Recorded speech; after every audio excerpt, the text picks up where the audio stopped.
Ang sakit ng likod ko. Diyos ko, kunin niyo na lang ako. Nay, huwag po kayo magsalita ng ganyan. Teka po, hahaplusin ko likod niyo para kahit papaano mawala ang sakit. Buds, kailangan na talaga magpa-chemotherapy ni tita. Tingnan mo naman, lumalala ng sakit niya. Halos hindi na maipintang mukha niya sa tindi ng sakit na nararamdaman niya. Buds, kakailanganin ng malaking pera eh. 15,000 ang gagastusin sa isang buwan. At 6 na buwan ang kakailanganin ni nanay. Saan naman ako kukuha ng ganong kalaking halaga? Wala nga sa kalingkingan ang kinikita ko sa palengke. Hindi ko na talaga alam ang gagawin ko, Buds. Sobrang sakit sa dibdib pag nakikita kong kalagayan ni nanay. Pero wala naman ako magawa. Buds, Tana, huwag kang mag-alala. Susubukan kong humingi ng tulong kay Kapitan o kaya kay Mayor Santos kapag nakapunta ako sa bayan. Sa tingin mo, Buds, may tutulong kaya sa amin? May magbibigay kaya ng ganong kalaking halaga? Na walang hinihinging kapalit?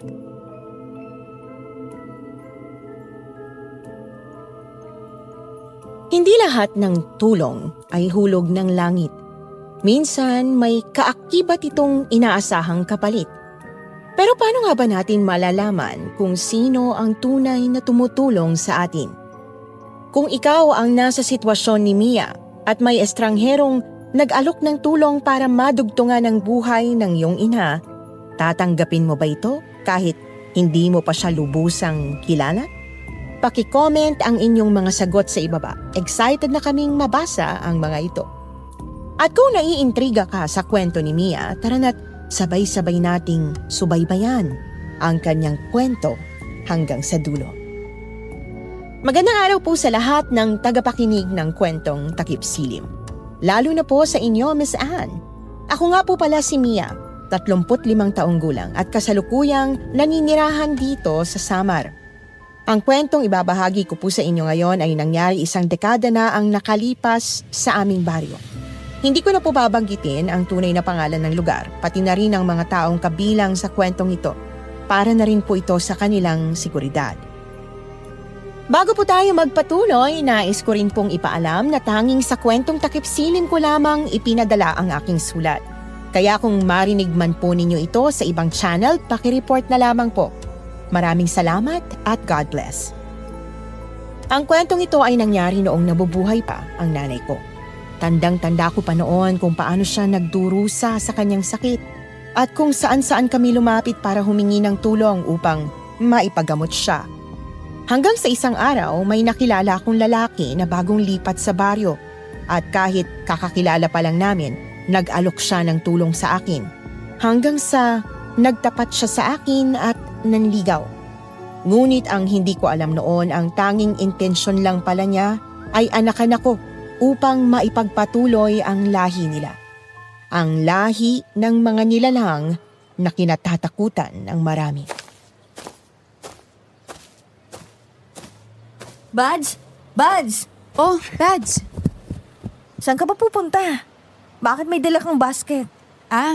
Kukuha lang ako ng halamang gamot dun sa kakahuyan. Ganun ba? Samahan na kita. Baka kung mapano ka pa dun eh. Hindi natin alam ang takbo ng utak ng mga lalaki dito. Hanggang ngayon ba, Buds? Wala ka pa ring tiwala sa mga lalaki? Malamang. Alam mo naman ang nangyari sa akin, di ba? Munti ka na ako. Oo na, huwag mo nang ituloy. Ayoko nang maalala mo pang ginawa nung dindong yung sayo. Kahit naman hindi ko sabihin. Hindi ko pa rin makalimutan ang ginawa niya, no? Pero ipagpasalamat mo na lang na hindi siya nagtagumpay sa plano niya. Siyempre, kahit babae ako, kaya ko makipaglaban. Oo nga eh. Diyan nga ako bilib sa'yo. Saan mo nga pala natutunan yung mga galaw na yon? Kay tatay nung nabubuhay pa siya. 14 anyos pa lang ako nung sinanay niya ako magkarate at tinuruan ako ng self-defense. Ba? Bakit hindi mo din ako turuan? Para naman maipagtanggol ko din ang sarili ko. Paano ko naman gagawin yun? Sobrang busy mo nga. Pagkatapos mo magtinda sa palengke, aalagaan mo pang nanay mo. Wala ka nang oras sa sarili mo eh. O tingnan mo nga, losyang mo na. Ay, grabe ka naman sa akin, Buds. Ito naman, nagbibiro lang ako. Siyempre parehas tayong maganda, no? Sus, mas maganda ka kaya sa At akin. yun ang bola ka pa dyan. Bilisan na nga natin ang paglalakad. Baka abutan pa tayo ng paglubog ng araw doon. Delikado.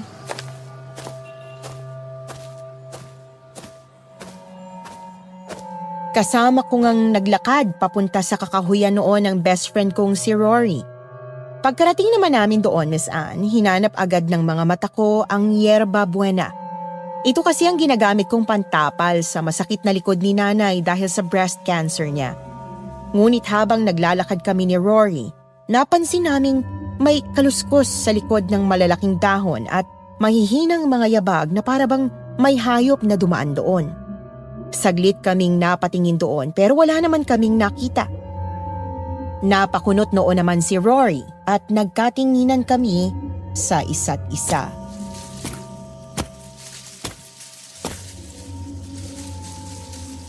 Hoy! Kung sino ka man na nagtatago dyan, wag mong subukang gumawa ng masama. Makakatikim ka talaga sa akin. Bads, kumalma ka nga. Baka mabati ka pa dyan eh. May mga malalaking puno pa naman dito oh. Bah, dapat lang alam niya. Binabalaan ko siya kung sino man siya. Kanina ko pa napapansin na may nakatingin sa atin dito. Bads, wala siguro yun. Baka hangin lang yun o kaya ibon. Kumalma ka nga dyan. Nag-overthink ka lang eh. Kailangan pa din nating maging alerto, Buds. Oo na. Saglit lang. Pipitasin ko na itong mga daon para makauwi na tayo. Okay, sige.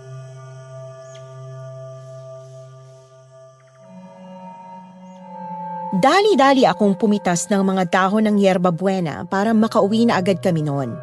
Naiintindihan ko naman si Rory sa nararamdaman niya dahil minsan na rin siyang muntik na mapagsamantalahan ng kapitbahay namin noon na si Dindo habang naglalakad siya dito sa kakahuyan.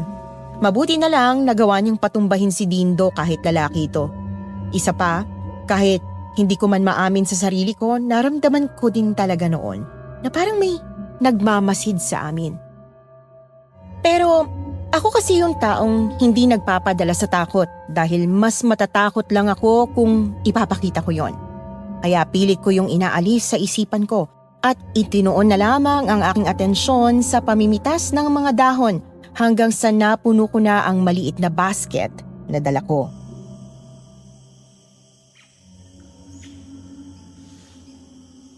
Tara na, okay na. Napuno ko na ang basket. Mabuti. Sige, tara. Siya nga pala, Bads. Nakausap mo na ba si Kapitan? Oo nga pala. Nakalimutan kong sabihin sa'yo. Sa kasamaang palad, wala daw siyang maitutulong, Buds. Konti lang kasi ang budget sa baryo at sapat lang sa mga taong may simpleng karamdaman tulad ng sipon, ubo at lagnat. Seryosong sakit kasing dumapo kay Tita Marta eh. Sabi ko na nga ba eh. Kaya hindi na ako aasa pang may tutulong pa sa amin. Buds, huwag kang mawala ng pag-asa. Huwag mong sukuan ang nanay mo, lalo na kita naman nating lumalaban siya sa sakit niya, di ba? Hindi ko naman siya sinusukuan, Bads. Kaya nga nagtsatsaga akong kumuha ng halamang gamot para kahit papaano mawala ang sakit sa likod niya at makatulog siya ng maayos sa gabi. Huwag kang mag-alala. Sasabay ako kay Chong Jerry bukas sa paghatid ng mga gulay sa bayan. Pupunta ako sa bahay ni Mayor Santos para makahingi ng tulong. Para sa nanay mo. Balita ko kasi maraming din siyang natulungan eh. Salamat, Bads ah. Kahit papaano gumaan ang loob ko. At nagkaroon ako ng pag-asa na gumaling si nanay sa sakit niya. Think positive lang, Buds. Magiging maayos din ang lahat. Gagaling din si Tita Marta.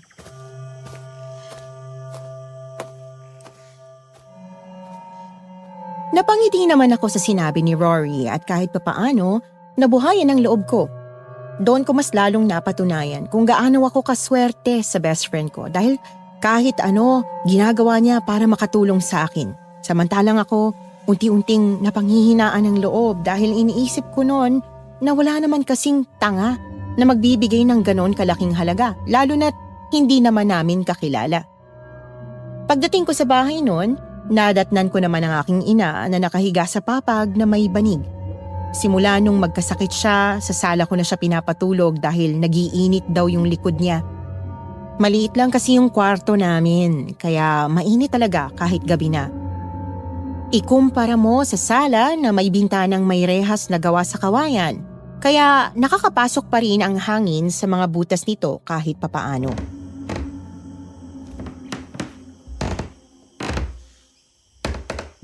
Nay, kumusta na pong pakiramdam niyo? Sumasakit pa ng likod ko at lumilipat ang sakit sa dibdib. Pero hindi na itutulad kagabi na sobrang sakit, anak. Mabuti naman po kung ganun. Huwag po kayo mag-alala. Didikdikin ko lang po itong yerba buena na pinitas ko para maipahid sa likod niyo.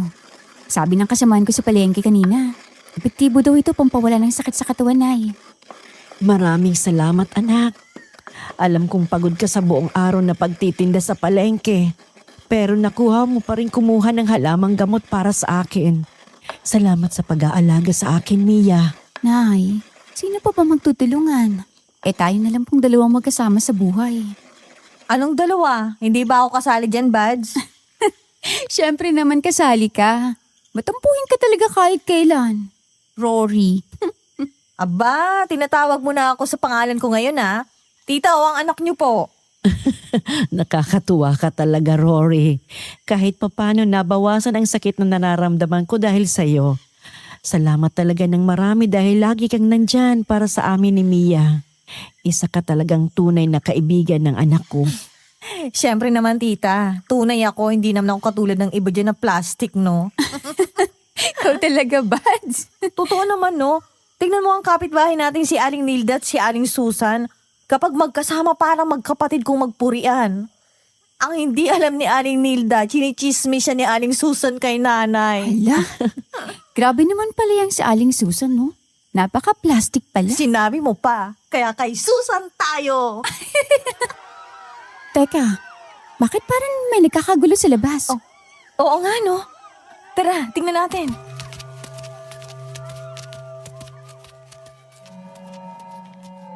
Mabilis kaming naglakad palabas ng bahay para tingnan kung ano ang nangyayari sa labas. Pagkalabas naman namin, nakita namin ang mga tao sa labas ng lumang mansyon at nakita din namin ang isang kotseng kulay itim na papasok sa mansyong yon. Napakunot noon naman ako dahil ang mansyong yon ay kinatatakutan dito sa baryo dahil may nagmumulto raw. Iniisip ko noon kung anong ginagawa ng mga tao sa harap ng mansyon at bakit may itim na kotseng pumasok sa malaking gate na yon. Hinila naman ni Rory ang kamay ko pero hindi ako sumama dahil ayoko talagang makipagsiksikan sa mga tao doon at ayoko ding isipin ng iba na tsismosa ako. Kaya naiwan akong nakatayo sa harap ng bahay namin habang nakatingin lang sa mga tao doon.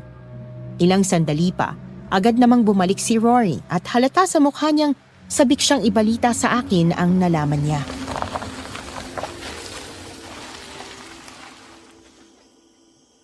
May nakabili na pala sa lumang mansyon na yan. At sa pagkakaalam ko, dyan na daw titira. Talaga? Di ba kinatatakutan niyan dito? Ang sabi nila, nagmumulto daw ang mansyon na yan. Nakakapagtaka naman na may naglakas loob pang tumira dyan. Tama ka dyan, Buds. Pero, pwede naman yata yan i-renovate. Pero nakakatakot pa rin, no? Siguro hindi nila alam ang kwento ng mansyong yan dito. Kawawa naman ang nakabili niyan. Niloko lang ng may-ari. Pero sino kaya nakabili dyan, no? Siguro hindi mga taga rito kaya walang alam. Sa pagkakarinig ko kanina, dayo lang daw dito at mag-ina daw. Pero mayaman. Ang sabi pa nga nila, magbibigay daw ng mga ito ng tulong sa baryo. Tulong? Mhm. Anong klaseng tulong? Sa pagkakaalam ko, magbibigay daw ng ayuda sa mga tao dito sa baryo. Talaga? Mhm. Wow! Ang yaman naman pala talaga nila, Buds. Oo nga eh. Kung ganyan lang siguro ako kayaman, pinagamot ko na si Tita Marta. Mali mo naman, Buds. Libre lang mangarap, no? Pagdarasal ko yan. Suntok sa buwan naman yan, Buds. Paano naman ako magiging ganyan kayaman eh, kinakapos pa nga minsan sa budget. Sabi ko nga sa'yo, di ba? Libre lang ang mangarap. Oo na, hanggang pangarap na lang tayo neto eh. Sus, ikaw talaga. O siya, sige na. Maghahanda na ako ng hapunan. Madilim na rin kasi. Para makatulog na rin ng maaga si Nanay, Buds. Sige, Buds, tutuloy na din ako. Iniintay na din kasi ako ni Nanay sa bahay. Sige, mag-iingat ka, best friend, ha? Oo naman, ako pa ba? Kayo din ni Tita dito ah. Siguraduhin mo nakasarado ang pinto nyo bago matulog ha. Oo, huwag kang mag-alala. Sige na, umuwi ka na.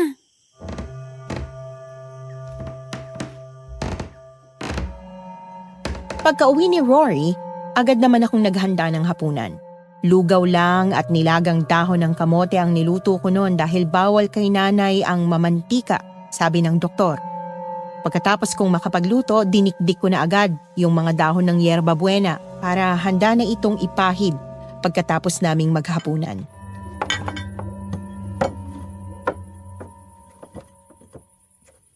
Dahan-dahan lang po, Nay, ah. Medyo mainit pa. Anak, salamat ha. Nay, pang ilang beses mo na yung sinabi sa akin. Wala kayong dapat ipagpasalamat dahil responsibilidad ko namang gawin to bilang anak mo.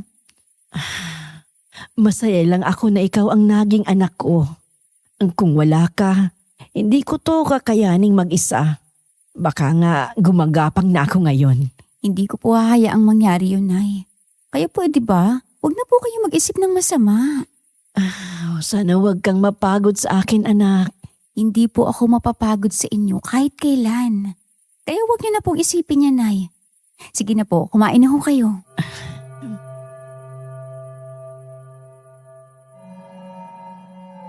Alam kong nahihiya na sa akin nun si Nanay, Miss Anne, dahil alam niyang pagod ako at pagkatapos ko magtrabaho ng mahabang oras sa palengke. Pero hindi ko pa rin pinaramdam at pinakita sa kanya na pagod na ako. Hanggat maaari, pinapakita ko pa rin na gustong-gusto ko ang ginagawa kong pag-aalaga sa kanya. Kahit kailan hindi pumasok sa isip ko ang sukuan at iwanan siya.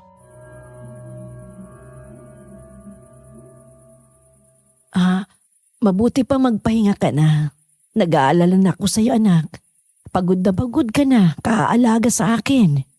Ipapahid ko po muna tong dinikdikong yerba buena sa likod niyo, Nay, para makatulog po kayo ng maayos. Sige. Salamat, Mia. Napakabait mo talagang bata ka. Nay, hindi na po ako bata. Dalaga na po ako.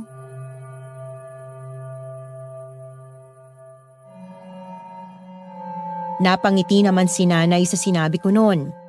Inalalayan ko naman siya noon at dahan-dahan siyang bumangon.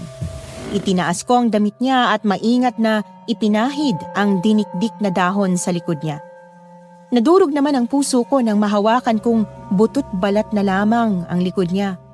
May mga matitigas na bukol din akong nakapa at doon ko naisip na marahil yun ang dahilan kung bakit matindi ang sakit ng likod ni Nanay.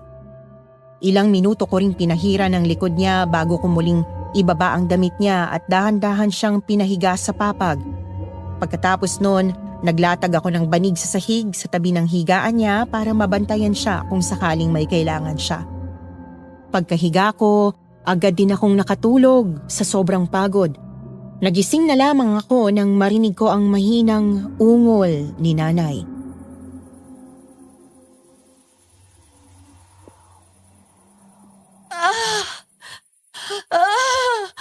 Ang sakit. Nay? Nay, sumasakit na naman po ba? Oo, anak. Nagsisimula na naman siyang sumakit. Diyos ko, kailan ba matatapos ang sakit na to? Teka, Nay, may dinikdik na dahon pang natira. Sandali lang ako, kunin ko.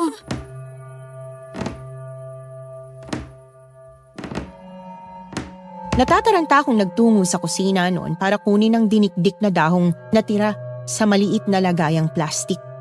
Dali-dali ko itong binaba sa mesa tsaka inalalayan si Nanay na bumangon at itinaas ko ang damit niya. Katulad ng ginawa ko kagabi, pinahiran ko ang buong likuran niya tsaka siya pinahiga ulit sa papag. Nabaling naman ang atensyon ko nang may kumatok sa pintuan ng bahay.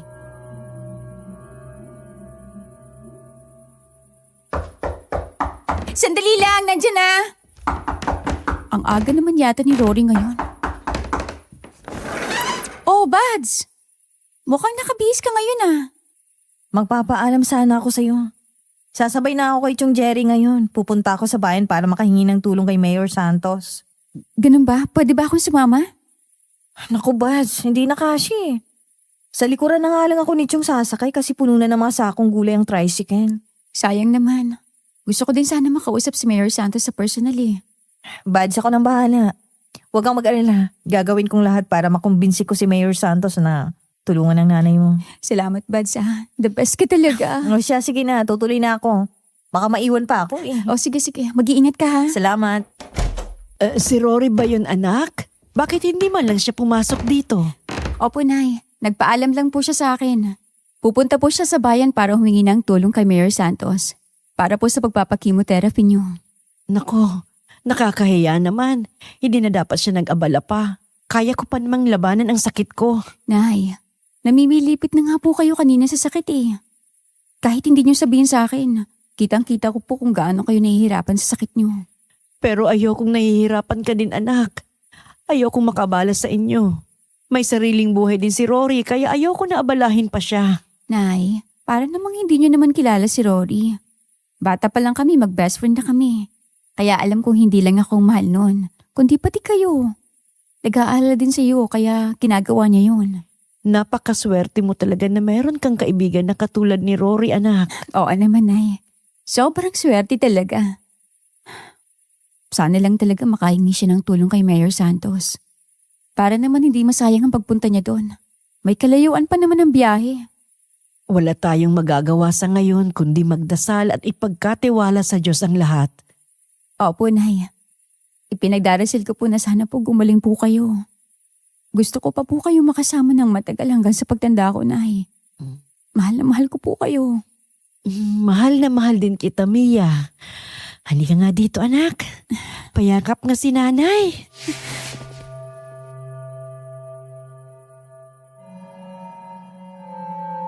Hindi ko mapigilan ang pagtulo ng aking mga luha, Miss Anne, habang yakap ko si nanay ng mahigpit noon. Ramdam ko ang buto niya sa sobrang payat na niya at ang sakit isipin na kahit anong oras ay pwede siyang mawala. Pwede siyang kunin sa akin ng Diyos. Pero tulad nga ng sabi ni Rory, hindi ako dapat mawalan ng pag-asa.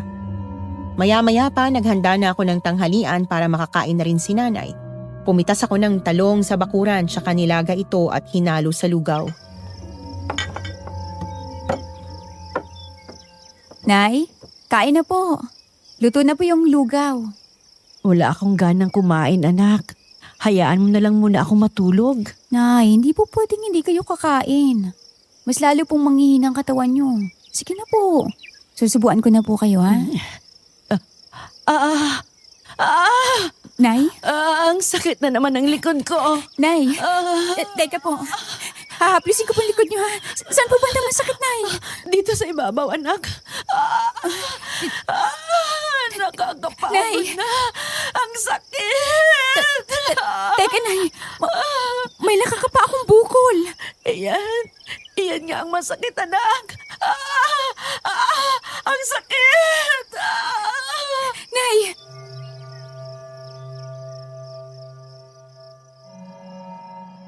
Mahigit kalahating minuto ko ring hinaplos ang likod ni nanay.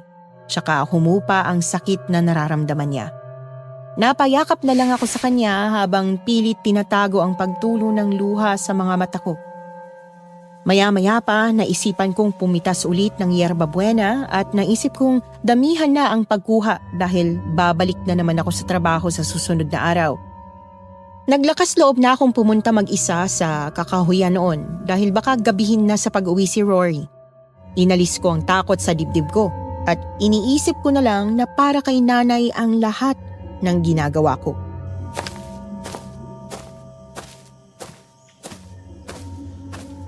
Teka, saan nga ba yun? Doon yata. Ayun, nakita ko na. Kailangang mapuno ko itong basket. Sigurado namang tutubo to ulit. Ha? Ano yun?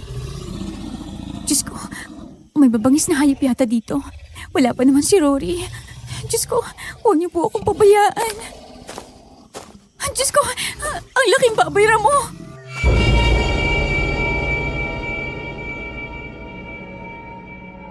Halos hindi ako makagalaw at nanginig ng sobra ang tuhod ko nang makita ang baboy ramo. Napakalaki niya, mapupula ang mga mata at may matutulis na pangil. Hindi na ako nagdalawang isip pang tumakbo ng mabilis habang humihingi ng tulong. Tulong! Tulong! Miss? Muntik na akong madapa sa lupa nang sumemplang ako sa sangang nakaharang sa daan. Saglit naman akong natulala nang saluhin ako ng isang gwapong lalaki. Matangkad, makapal ang kilay at may mahahabang pilik mata. Matangos ang ilong, halos perpekto ang mukha at napako naman ang tingin ko sa kanya ng ilang segundo. Miss, ayos ka lang ba? Oo, ayos lang ako. Narinig kong sumigaw ka kanina at humingi ng tulong. Ano ba nangyari? Bakit parang may humahabol sa'yo? May nakita kasi akong malaking baboy ramo. Tapos sinabol niya ako. Akala ko nga maaabutan na niya ako pero biglang nawala. May mga baboy ramo talaga rito. Malapit kasi ito sa bukid. Kaya dapat hindi ka nagpunta dito, lalo na't mag-isa ka lang. Kumuha lang kasi ako ng mga halamang gamot na gagamitin ni inay mamaya. Ganun ba? Pwede kitang samahan sa susunod kung gusto mo. Hindi na kailangan. Salamat Kung hindi mo ako sinalo kanina, nasubsob na ako sa lupa. Walang anuman. Ako nga pala si Dante. Ako si Mia. Taga dito ka lang ba? Hindi kasi pamilyar ang mukha mo eh. Mukhang bago ka lang yata dito sa baryo. Oo. Bagong lipat lang kami dito sa baryo. Bagong lipat? Teka, kayo po yung bagong nakatira sa lumang mansyon? Tama, kami nga. Kasama ko si Mami sa paglipat dito. Kayo pala yon. Huwag mo sanang mamasamain Pero di ba kayo natatakot tumira doon? Matagal na kasing walang nakatira doon at ang sabi nila, nagmumulto daw ang mansyon na yun. Buds! Bads, nakauwi ka na pala. Sino yung lalaki niyan? Anong ginawa niya sa'yo? Bads, kalma. Wala siyang ginawang masama sa akin. Sa katunayan, dapat pa nga ako magpasalamat sa kanya. Dahil kung di niya ako sinalo kanina, nasubsob na mukha ako sa lupa. Bakit? Ano ba nangyari? Hinabol kasi ako ng malaking baboy ramo, Bads. Di ko naman alam na may hayop palang gumagala rito. Halos mawala na nga ako ng hininga kakatakbo kanina eh. Pero buti na lang hindi ako naabutan. Bakit ba kasi pumupunta ka dito ng mag-isa? Hindi mo man lang ako hinintay. Akala ko kasi kagabihin ka sa pag-uwi. Kaya kumuha na ako ng mga dahon bago pa lumubog ang araw. Pero Buds, delikado mag-isa dito. Pinag-aalala mo ako ng sobra. Pasensya na. Naniniguro lang kasi ako makakakuha ko ng yerba buena para makatulog si nanay mamayang gabi. Madalas na kasi yung pagsakit ng likod niya eh. At umiiyak na siya dahil sa sakit. Mas lalo pang lumalala. Sakit? May sakit ang nanay mo? Oo, may stage 2 breast cancer si nanay. Oo nga pala, Buds. Pumayag na si Mayor Santos. Pero aabutin pa daw ng 1 buwan dahil sa dami ng nakapila. Pero wag kang mag-alala. Nasa listahan na si Tita Marta. At kasali siya sa mga matutulungan sa susunod na buwan. Talaga? Naku, salamat naman kung ganun. Bag, salamat talaga ha. Maaasahan talaga kita. Siyempre naman. Mag-best friend tayo kaya dapat lang natulungan kita. O siya, sige na, umuwi na tayo. Baka inahanap na ako ni nanay eh. Siya nga pala, Dante. Yayayain sana kitang magmerienda. Simpleng kape lang bilang pasasalamat. Libre ka ba ngayon? Oo naman. Tamang-tama. Mahilig ako sa kape. Mabuti naman kung ganun. O siya, tara na.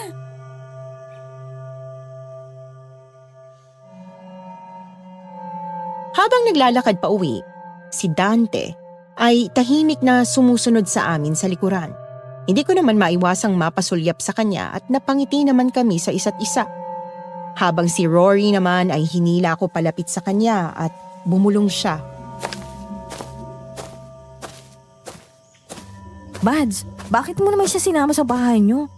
Hindi pa nga natin siya kilalang lubusan eh. Bads, mukha naman siyang mabait eh. Tsaka taga dito siya. Gusto ko lang namang magpasalamat sa kanya kaya niyaya ko siya magkape. Wala naman sigurong masama kung gantihan ko siya ng mabuti. Tsaka bago lang siya dito kaya kailangan niya rin ng magkaroon ng kaibigan, diba? Buds, pagdating sa lalaki, ang hirap magtiwala. Kaya sinasabi ko sa iyo, huwag kang masyadong magtitiwala sa kanya. Oo na, kumalma ka. Tsaka huwag kang mag-alala, mag-iingat naman ako eh. Siguraduhin mo lang. Alam ko, OA na ako pero pinoprotektahan lang kita. Naiintindihan ko at salamat.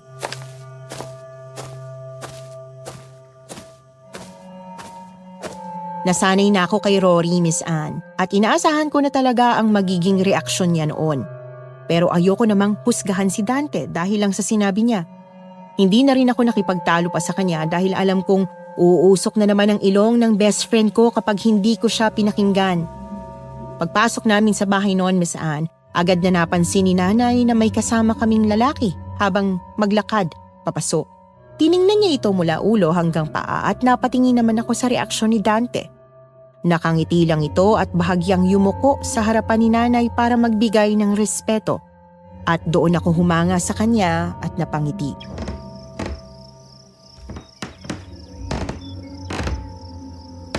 Magandang hapon po sa inyo.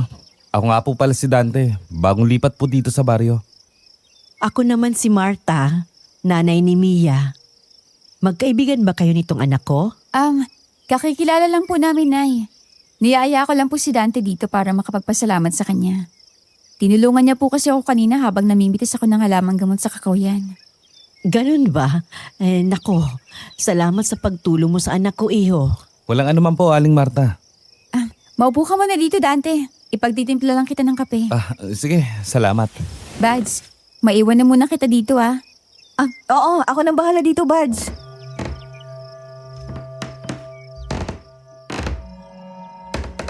Napangiti na lamang ako sa sinabi ni Rory na para bang istriktang ate na nagbabantay at kinikilati si Dante sa sobrang pagiging protective niya.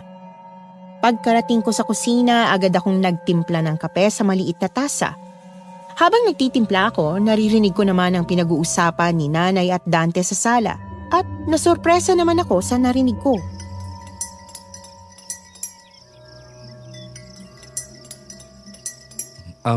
Aling Marta, gusto ko po sanang makatulong kung papayag kayo. May kilala po akong doktor na espesyalista sa breast cancer.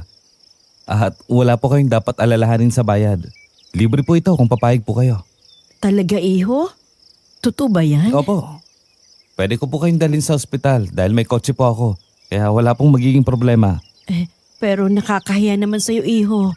Wala kaming sapat na pera pambayad sa ospital. Tulad po ng sinabi ko, libre lang po ang tulong ko. Dante, salamat sa alok mo Pero nakahingi na kami ng tulong kay Mayor Santos kaya okay na yon. Hindi na namin kailangan ng tulong mo.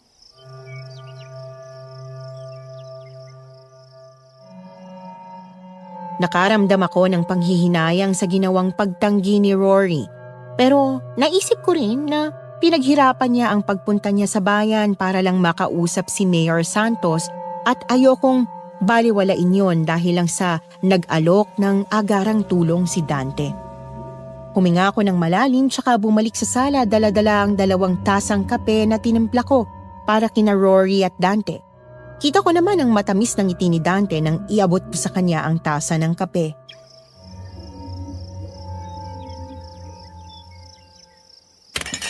Mia, kung tatanggapin mo ang tulong ko, wala kayong gagastusin kaya wala kayong dapat na ipag-alala. Ako nang bahala sa lahat. Gusto ko mang tanggapin ang tulong mo pero nakahingi na kasi si Rory ng tulong kay Mayor Santos. Ayoko naman na baliwalain yun. Tsaka kakikilala lang natin, Dante. Parang sobra naman yata kung tutulungan mo agad kami. Naiintindihan ko. Pero gusto ko lang na malaman mo na hindi basahin kung gaano kayo katagal na magkakilala para tulungan kita. Nakita ko kung gaano kahirap ang kalagayan ng nanay mo. At tulad mo, anak din ako. Ramdam ko rin ang sakit na nararamdaman mo dahil may nanay din ako. Salamat, Dante. Pero sa ngayon, pipiliin ko muna ang tulong ni Mayor Santos. Dahil pinaghirapan niyo ng best friend ko. Sige, naintindihan ko. O siya, hindi na ako magtatagal pa. At baka hanapin ako ni Mami. Salamat sa kape, Mia. Salamat din, Dante. Walang anuman. Aling Marta, tutuloy na po ako. Mag-ingat ka, iho.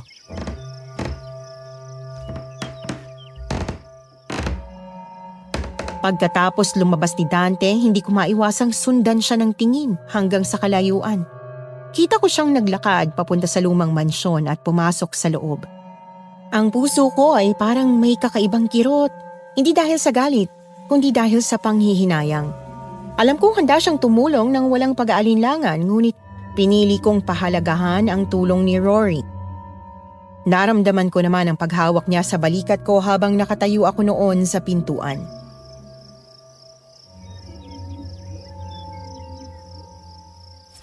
Salamat, Buds. Dahil pinahalagan mong effort ko. Siyempre naman, Bads. Alam kong napagod ka sa biyahe para lang makapunta sa bayan. Para lang makausap si Mayor Santos para sa nanay ko. Ayokong baliwalain yun.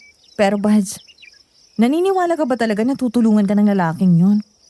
Parang too good to be true naman Kakakilala niyo lang sa isa't isa maliban na lang kung gusto ka niya. Gusto? Nagpapatawa ka yata. Seryoso ako, Buds. Wala namang problema dun Pero wag kang basta-basta magtitiwala. Kilatisin mo muna ng maigi dahil mahirap nang magtiwala sa panahon ngayon. Lalo na sa lalaki, no? Alam na alam ko ng takbo ng isip mo, Bads. Pero sa tingin ko naman, mabait talaga siya. Tsaka kapag likas kang matulungin, kahit hindi mo pa kilala, tinutulungan mo. Tulad ko, tinulungan ko si tatay na kulang ang perang pambili dun sa palengke. Kahit hindi ko naman kilala. Libre lang kasi maging mabuting tao, Bads. Basta magdoble ingat ka. Oo na, huwag ka na mag-alala dyan.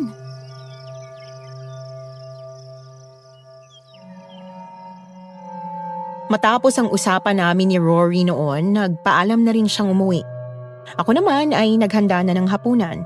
Tsaka dinikdik ko na rin ang mga dahon na kakailanganin para pampahid sa likod ni nanay bago matulog. Tahimik naman kaming kumain ni nanay nung gabing yon. Ako ang nagsusubo sa kanya habang nakahiga siya sa papag. Sa bawat galaw niya, ramdam ko kung gaano siyang nahihirapan. Kahit pilit siyang ngumingiti sa akin, kita ko pa rin ang sakit sa mga mata niya. Dahan-dahan kong ipinahid ang dahon sa likod niya. Bahagya siyang napapapikit sa lamig ng katas ng dahon. Tahimik lang kaming dalawa noon. Tanging huni lang ng kuliglig sa labas ang maririnig noon bago siya nagsalita.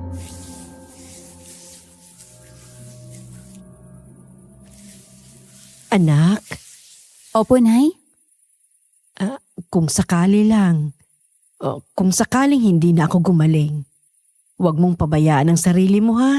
Nay, bakit niyo naman sinasabi yan? Huwag naman po kayo magsalita ng ganyan. Pero lumalala na ang sakit ko anak. Gusto ko lang maging handa ka sa pwedeng mangyari.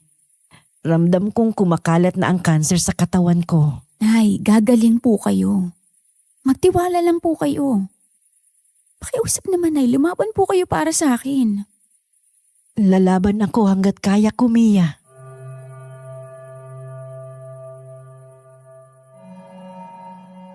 Napayuko ako habang dahan-dahan kong ipinapahid ang dinikdik na dahon sa likod ng nanay ko. Ramdam ko ang bigat ng bawat salitang binitiwan niya.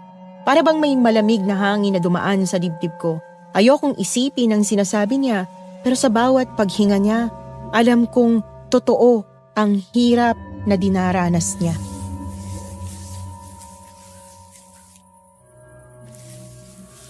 Nay, wag na po kayo mag-isip ng ganyan, ha? Minsan kasi anak, napapaisip ako. Paano ka na lang kung wala na ako? Nay naman po eh. Nandito pa kayo. Hindi niyo ako iiwan. Hindi pwede. Gagawin ko lahat para gumaling kayo, Nay. Hindi ko kayang mangako sa iyo, Mia. Pero tandaan mo lagi na mahal kita. Nay naman eh. Mahal na mahal din po kita.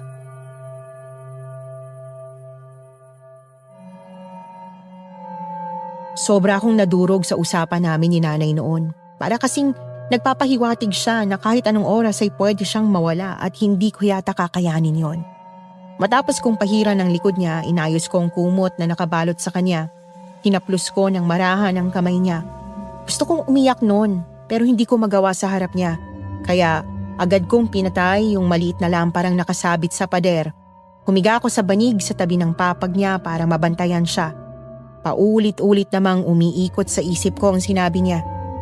Sa dilim ng gabi, tahimik na tumutulo ang luha sa mga mata ko hanggang sa tuluyan na akong nakatulog.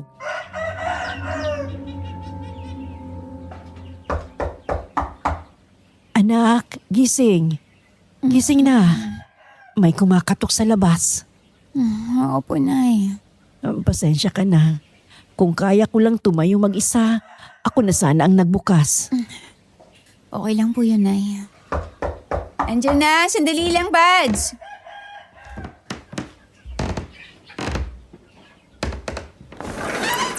Magandang umaga, Mia. Nakaistorbo ba ako sa inyo?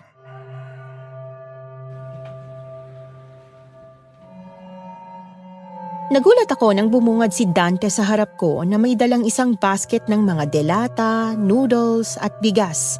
Nahiya naman ako noon at agad na inayos ang buhok ko. Matamis akong ngumiti, tsaka binati din siya.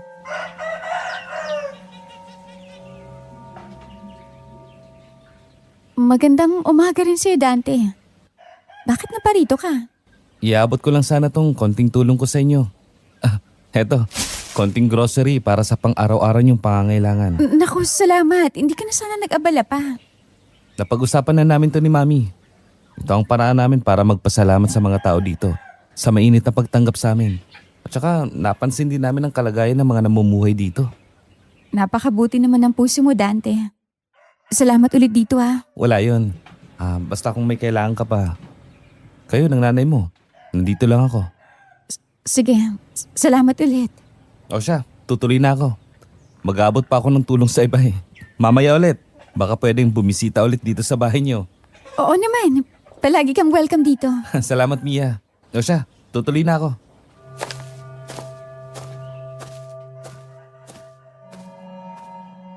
Napahanga talaga ako sa ipinakitang kabaitan ni Dante noon, Miss Anne. Hindi ko talaga siya nakitaan noon ng mali o kakaiba. Kaya sa isip ko noon, ang swerte naman ng mapapangasawa ng lalaking yon. Pagbalik ko sa sala noon, halatang nasurpresa si nanay sa basket na dala kong puno ng delata, noodles at bigas.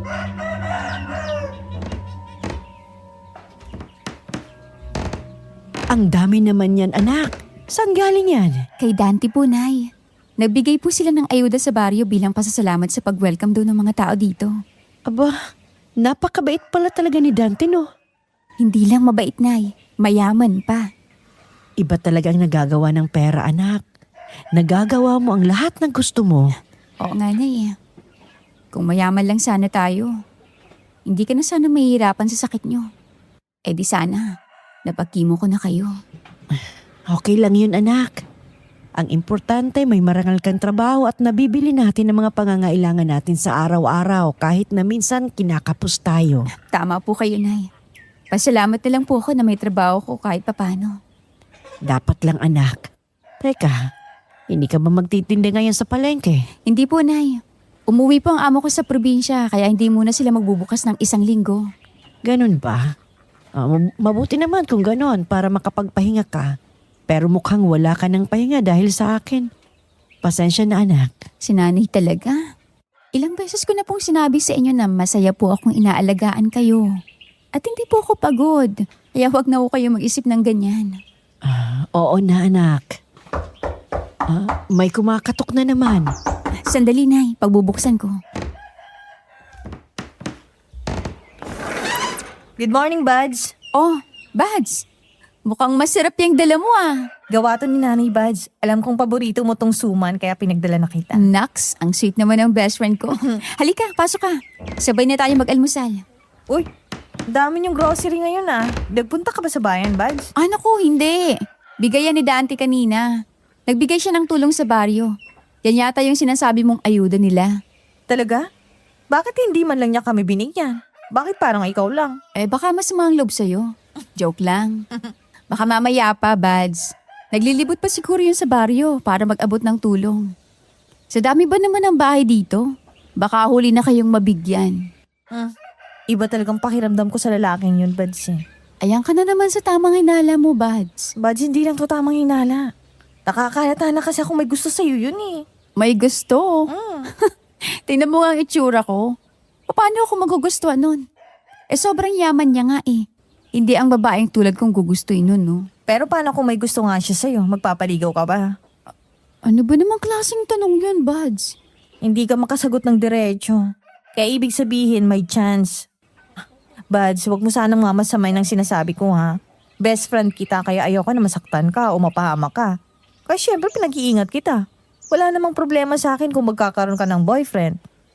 Pero gusto ko lang makasiguro na nasa tamang lalaki ka. Kaya kilatisin mo muna bago mo pagbigyan. Oo na. Nasabi mo na yan eh. Alam ko naman yun. Tsaka pwede ba, wag mo munang isipin yun. Ayoko mag-assume. Ayokong bigyan ng kahulugan ng kabaitan niya sa akin dahil sa tingin ko. Likas na mabait lang talaga si Dante. At walang halong mali siya yun. Pero iba yung nakikita ko. Kaya ngayon pa lang binabalaan na kita na mag-iingat ka sa lalaking yon. Opo. Mag-iingat po ako, madam. Che, seryoso ako sa sinasabi ko, Mia ha? Oo nga. Kumalma ka nga dyan, Bads. Nasisirang beauty mo, oh. Tinan mo. Nambola ka pa talaga. Natawa na lamang ako sa sinabi ni Rory noon dahil sa pagiging overthinker niya at mapagduda. Habang ako naman, wala pa talaga sa isip ko ang magka-boyfriend. Tsaka sa isip ko noon, malabo namang magkagusto sa akin si Dante, lalo na't magkaiba kami ng estado sa buhay. Mayaman siya at mahirap lang ako. Kaya noon pa lang, hindi na talaga pwede. Natigil naman ang pag-iisip ko nang magsalita si nanay.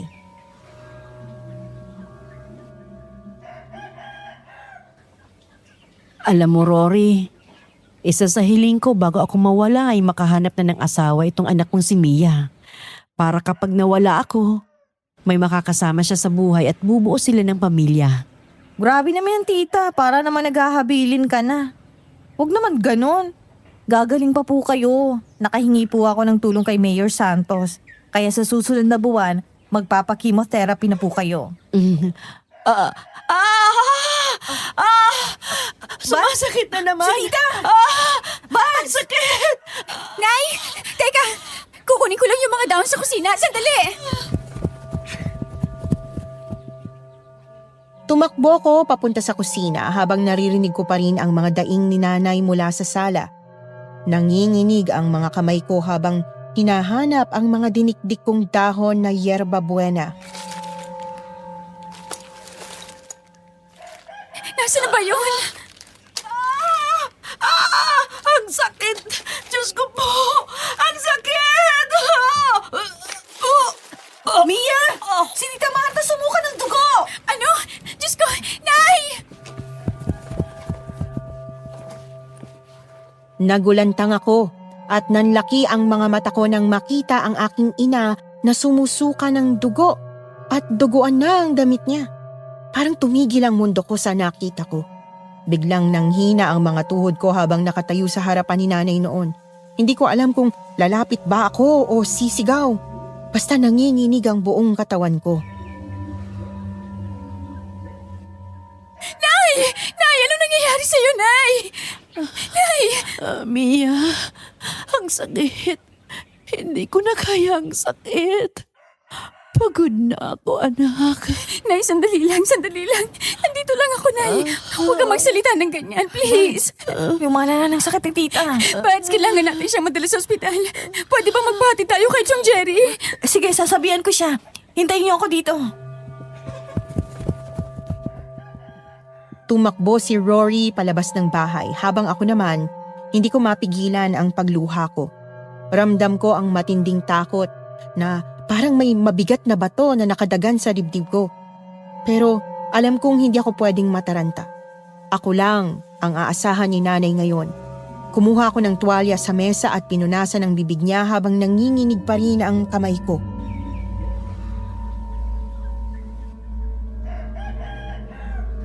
Nay, please, kapit lang.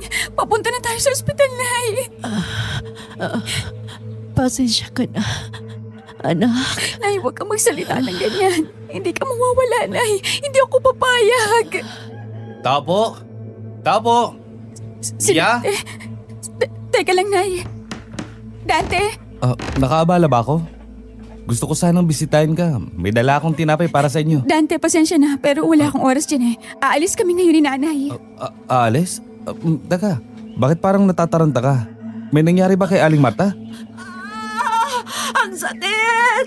Ang sakit ng likod ko. Diyos ko, Mia! Tulungan mo ako, anak! Inaatake si Nanay ng sakit niya. Maiwan muna kita. Dali-dali kong hinaplos ang likod ni nanay na nanginginig ang kamay ko habang pinapahid ang dinikdik na dahon ng yerba buena sa likod niya. Umaasa akong kahit papaano ay mabawasan ang sakit na nararamdaman niya, pero wala pa ring nangyari. Lalo lang siyang napahagulgol sa pag-iyak habang pilit na hinihingal.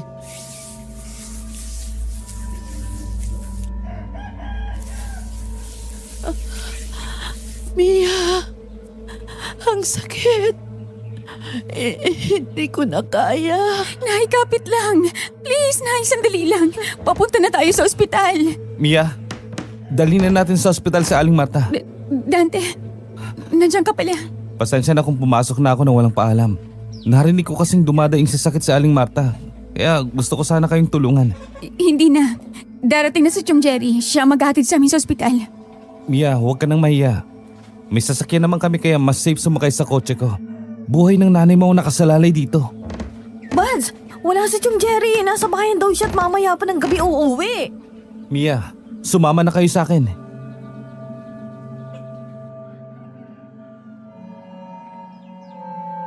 Sa mga oras na yun, Miss Anne, wala na akong ibang pagpipilian pa kundi sumama kay Dante. Mabuti na lang talaga at may kotse siya, kaya hindi naman kami nahirapan na dalhin si nanay sa ospital kahit may kalayuan ito mula sa baryo. Hindi ko na mabilang kung ilang beses akong nagdasal sa loob ng sasakyan. Pakiramdam ko ang tagal ng bawat segundo dahil na rin sa haba ng biyahe namin. Pagkapreno ng sasakyan, dali-daling bumaba si Dante at binuksan ang pintuan sa likod. Maingat niyang binuhat si nanay habang ako naman ay halos manginig sa sobrang kaba habang sumusunod sa kanila papasok ng ospital. Pagkarating sa loob, lalo akong nanginig. Halos mabingi ako sa ingay. Mga nag-uusap na tao, tumatakbong nurse at tunog ng mga makina. Para akong nalulunod sa gulo ng paligid habang tinitingnan ang mga nurse na inasikaso si nanay. May mga itinurok sa kanya na hindi ko alam kung ano. Basta ang nasa isip ko lang noon ay mailigtas siya. Mag-undergo ng chemotherapy si Aling Marta mamaya. Ini-stabilize muna ng doktor ang status ng puso at blood pressure niya. Salamat naman kung ganon. Ibig sabihin, magiging okay din si nanay, di ba? Ang sabi ng doktor, gagawin naman daw niya ang lahat para gumaling sa Aling Marta. Kaya huwag ka na mag-alala. Magiging maayos din ang lahat, Mia. Sana nga gumaling na si nanay. Salamat, Dante. Salamat sa tulong. Kung wala ka, hindi ko madadala si nanay sa ospital. Hindi siya makakapag-undergo agad ng chemotherapy. Sabi ko naman sa iyo hayaan mo akong tulungan ko kayo. Hindi pwedeng patagalin pa ang sakit ni Aling Marta na walang ginagawa. Dahil hindi lang simpleng sakit ang sakit niya, kundi seryoso at malubha. Alam ko. Kaya salamat sa tulong mo. Walang anuman. O siya, mayon ko muna kayo saglit ha. Pupunta muna ako sa billing office. May kailangan lang na bayaran. Babalik agad ako. Sige, salamat ulit.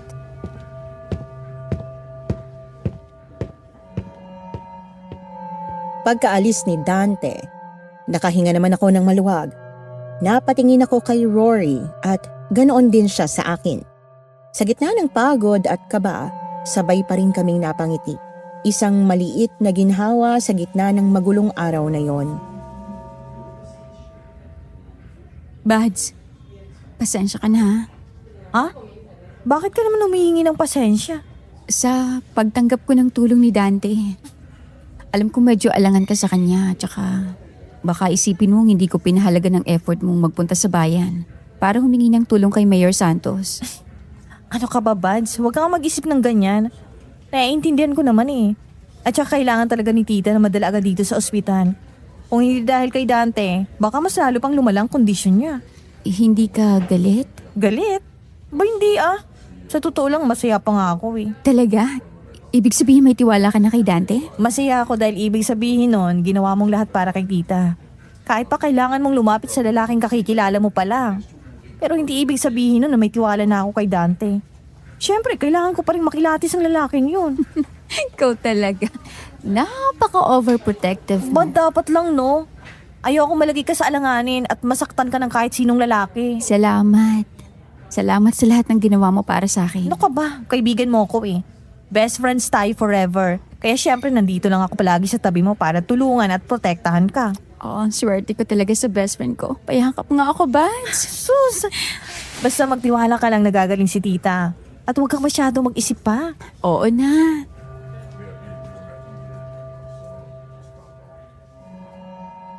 Umabot naman ang 4 na oras ang paghihintay namin na matapos ang session ng chemotherapy ni nanay. Kaya nakapagdesisyon kaming magpalipas ng gabi sa ospital na yon. Nahiya naman ako kay Dante nang pumasok kami sa mamahaling kwarto dahil alam kong mahal ang bayad nun. Pero hindi siya nagpapigil, Miss Anne, kaya wala na rin akong nagawa pa noon. Humanga talaga ako sa pag-aasikaso ng mga nurse kay nanay, kaya unti-unti na rin siyang gumaling. Nang payagan na kami ng doktor na makauwi, nagsimula na ang mahaba naming biyahe. at tanghali na nang makarating kami sa bahay. Sa kabila ng pagod, hindi napigilan ng saya ko dahil sa wakas, nakauwi rin kami ng ligtas. Bukod pa rito, masaya rin akong makita na mas maayos na ang kalagayan ni nanay kumpara kahapon. Maraming salamat sa tulong mo, iho.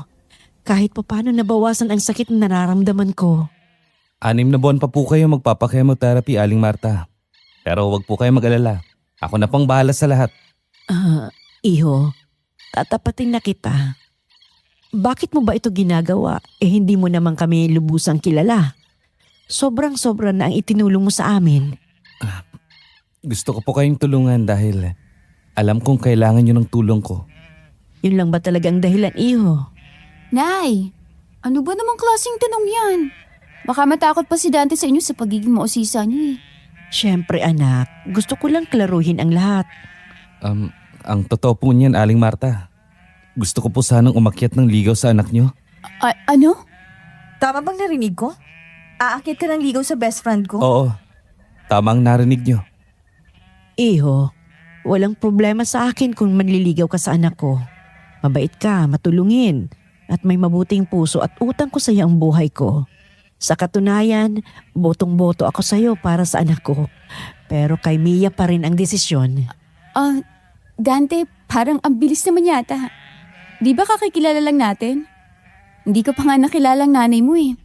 Baka kung anong isipin niya lalo na't mahirap lang kami. Tama ka, Mia. Bago lang tayo nagkakilala pero hindi naman siguro basahin yun para magustuhan kita.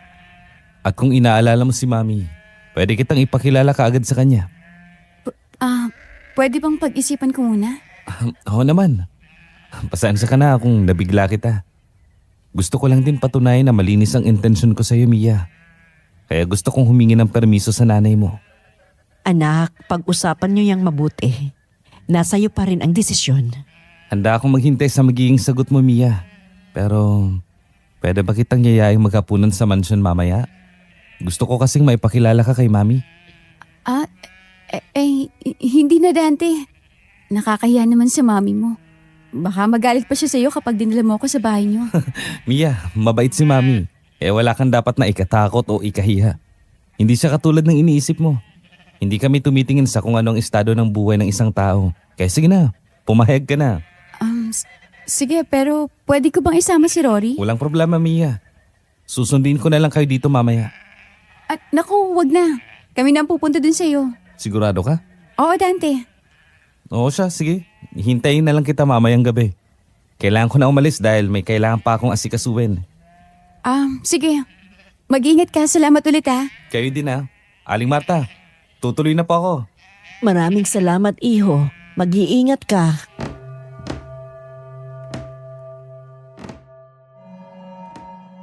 Pagkaalis ni Dante ay tahimik ang buong bahay.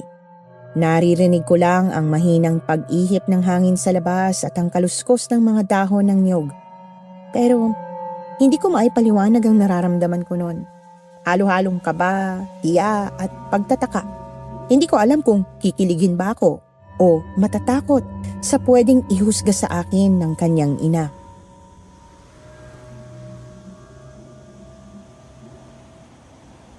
O ano?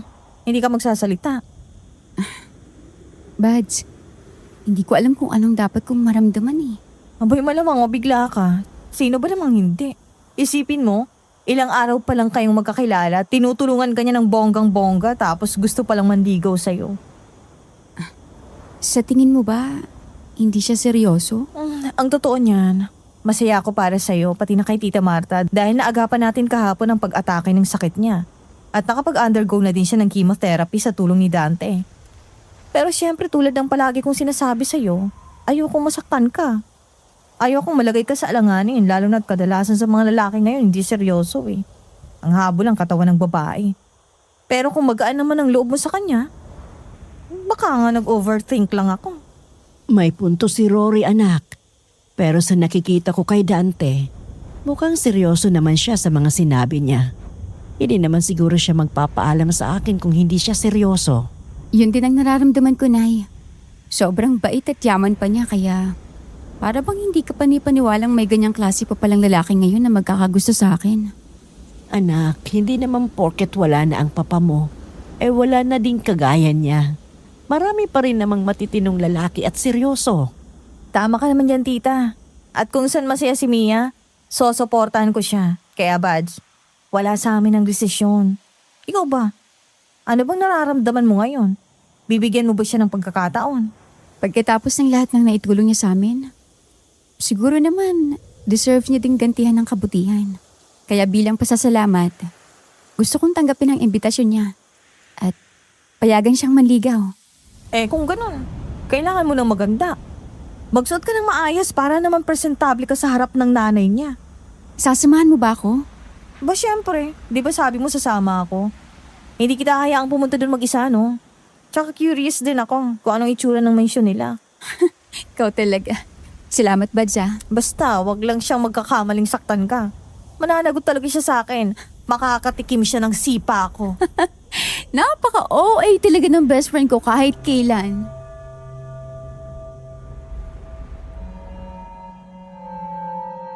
Lumipas ang ilang oras matapos ang usapan namin. Mas lalo kong nararamdaman ang kaba sa dibdib ko. Hindi ko akalain na darating ang araw na pupunta ako sa mansyon ng isang lalaking kagaya ni Dante para ipakilala sa kanyang ina. Pagkalabas namin ng bahay noon, tahimik kaming naglalakad ni Rory papunta sa lumang mansyon na nasa unahan. Huminga ako ng malalim noon para pakalmahin ang aking sarili hanggang sa makarating na kami sa tapat ng lumang gate.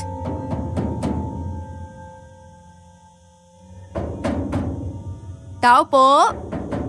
Tao po! Mia, mabuti naman at dumating ka. Halika kayo, pumasok kayo sa loob. Hindi na ako makapaghintay na ipakilala ka kay Mami. Sige. Bads, tara na sa loob. Ang lawak naman. Pero tingnan mo, Bads. May mga sapot na nakasabit sa kisame. Halatang hindi nalilinisan. Bads, baka marinig ka nila. Nagsasabi lang naman ako ng totoo, Bads. Shh.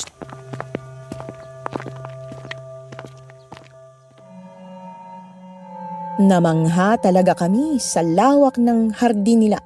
Pero napansin din namin na mukhang hindi pa nalilinisan na ang bawat sulok. Pagbukas naman ni Dante ng pinto, isang malamig at mabigat na hangin ang sumalubong sa amin. Kaagad kong napansin ng kakaibang amoy. Amoy alikabok, lumang kahoy at parang matagal nang nakasarang silid. Ang kisame ay napakataas at sa magkabilang gilid ng pader ay nakasabit ang malalaking lumang larawan. Mga portrait ng mga taong hindi ko kilala. Nakasuot ng makalumang damit at may seryosong mukha. Sa mga sulok naman ay may mga dekorasyon, mga figura ng kabayo na gawa sa kahoy, isang rebultong leon na parang nagbabantay, at mga estatwang ibon na nakapwesto sa ibabaw ng malalaking lamesa. Hindi ko mapigilan ang sarili ko na mapalingon. Para bang may gumapang nakilabot sa bato ko noon.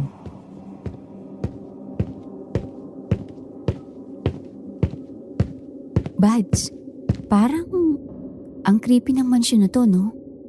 Mukhang tama nga sila na nagmumulto dito. Hindi man lang sila natakot. Oo nga eh. Parang museum na iniwan na lang. Maupo muna kayo dito sa sofa. Tatawagin ko lang si Mami. Sige Dante. Ang weird naman. Kinikilabutan ako sa bahay na to. Ako din naman eh. Paano kaya nila nakakaya ang ganito kalaki at nakakatakot na mansyon? Di ko din alam. Yun na nga mas weird daw eh. Lalo na't dalawa lang sila. Bakit naisipan pa nilang bilhin ng mansyon na to? Sobra-sobra na nga ito sa kanila. Tsaka marami namang magagandang mansyon sa syudad. Nandiyan na sila, Bads. Baka marinig ka nila. Mula sa taas ng malaking hagdan ay nakita naming bumababa si Dante kasama ang kanyang ina. Dahan-dahan ang kanilang hakbang at dinig sa buong sala ang tunog ng kanilang paa sa kahoy na hagdan. Ang ina ni Dante ay mukhang nasa mga 60 taong gulang na. Payat ang kanyang katawan at medyo nakayuko ang likod habang naglalakad. Maputi na halos ang kanyang buhok at maayos na nakatali sa likod. Ang kanyang mukha ay may mga kulubot sa mata at pisngi, tanda ng kanyang edad. Maputla naman ang kanyang balat na para bang kulang sa dugo. Habang pababa siya sa hagdan ay nakatingin siya sa amin. Hindi siya agad ngumiti. Para bang tinitingnan muna niya kami. Sino ba kami? Pagdating nila sa huling baitang ng hagdan ay bahagyang ngumiti ang matanda habang nakatingin sa akin.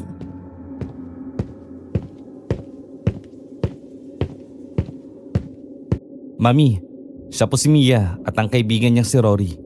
Good evening po. Magandang gabi po. Magandang gabi din sa inyo.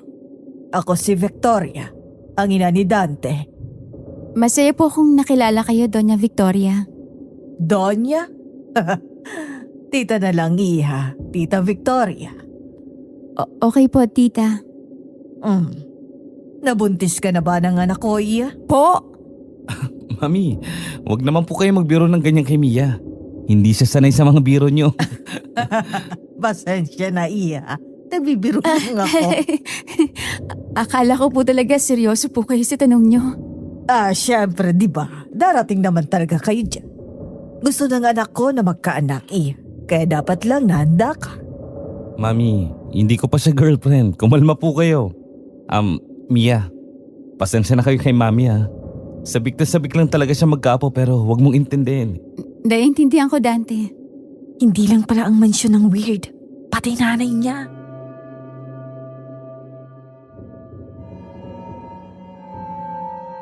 Napakamot si Dante sa ulo habang nakangiti na parang nahihiya sa sinabi ng kanyang ina. Ako naman ay napangiti na lang kahit medyo nagulat pa rin ako sa tanong niya kanina. Si Rory sa tabi ko ay halos mapailing habang nakatingin sa kanila. Sandaling natahimik ang sala. Dinig na dinig ko ang mahinang tik-tak ng lumang orasan sa pader.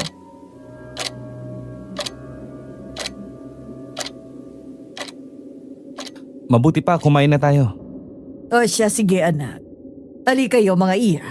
Sige po. Tara na, Bads. Sige.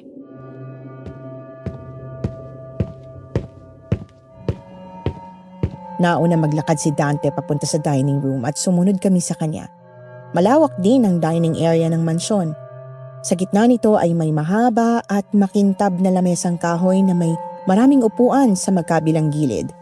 Sa ibabaw ng mesa ay nakahain ng kanin at sa gitna ay may malaking mangkok ng nilagang baboy.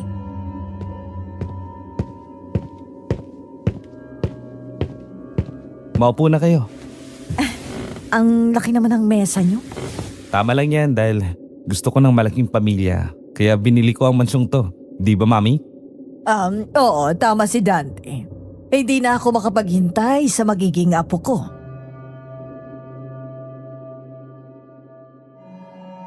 Pilit akong ngumiti sa sinabi ni Tita Victoria. Pero sa totoo lang, hindi ako komportable dahil para bang nagpaparinig siya sa akin. Hindi na lang ako nagpahalata noon at itinuon na lang ang atensyon ko sa pagkain. Halos mapangiwi naman ako nang matikman ko ang sabaw na sobrang tabang.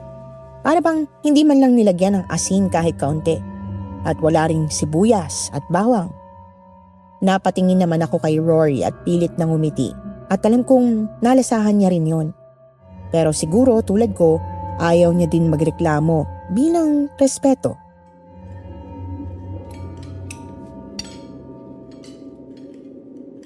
Ano? Nagustuhan niyo ba ang luto ko? Opo. Masarap po. Sige lang, Mia. Kumain pa kayo. Magpakabusog kayo. Okay na to, Dante. Konti lang talagang kinakain ko lalo na kapag karne. Maingat ako sa kalusugan ko. Ako din eh. Diet ako ngayon. Kaya pala ganyan kapayat ang mga katawan niyo.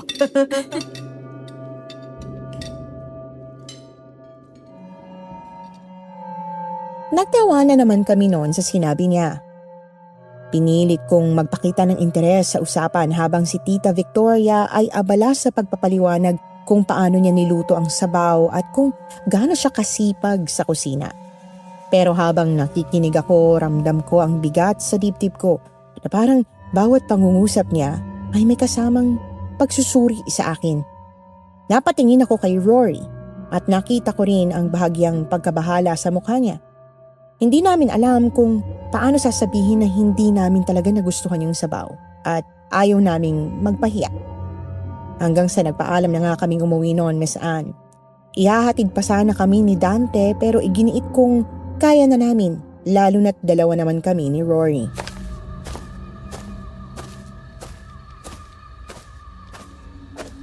Bakit kaya ganun yung luto ng nanay niya? Wala man lang kalasa-lasa. Wala man lang asin at ricados. Buti nga nakayanan ko pang hindi ipahalata kanina eh. Nakakaya naman kung magreklamo pa tayo, di ba? Ganun na siguro ang mga mayayaman, Bads. Hindi marunong magluto. Malay mo, umiiwas sa sakit-sakit, di ba? Teka, yung wallet ko naiwan yata. Naiwan sa mansyon? Oo, tara, balikan natin, Buds. Bilisan mo habang gising pa sila. Papapagalitan ako ni nanay nito eh. Pambili pa naman yun ng gamot niya.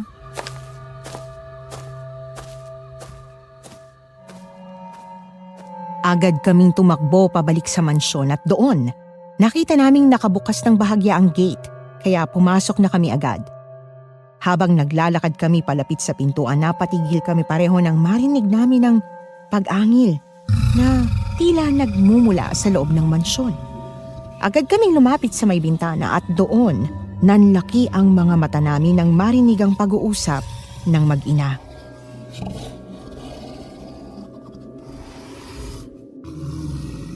Isang buwan na lang kaarawan mo na, Dante.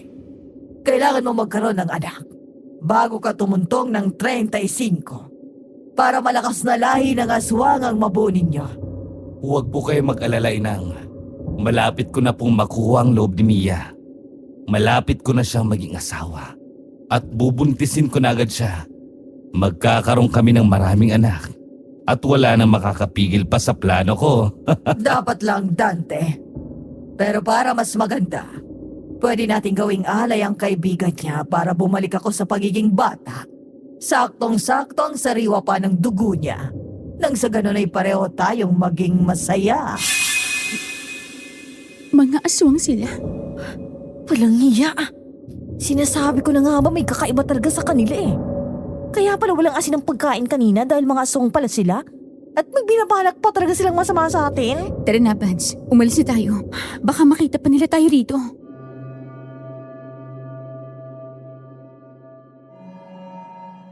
Agad na tumango noon si Rory at sabay kaming tumakbo pauwi sa bahay. Hingal na hingal kami noon at halos habulin ko na ang hininga ko sa bilis ng takbo namin.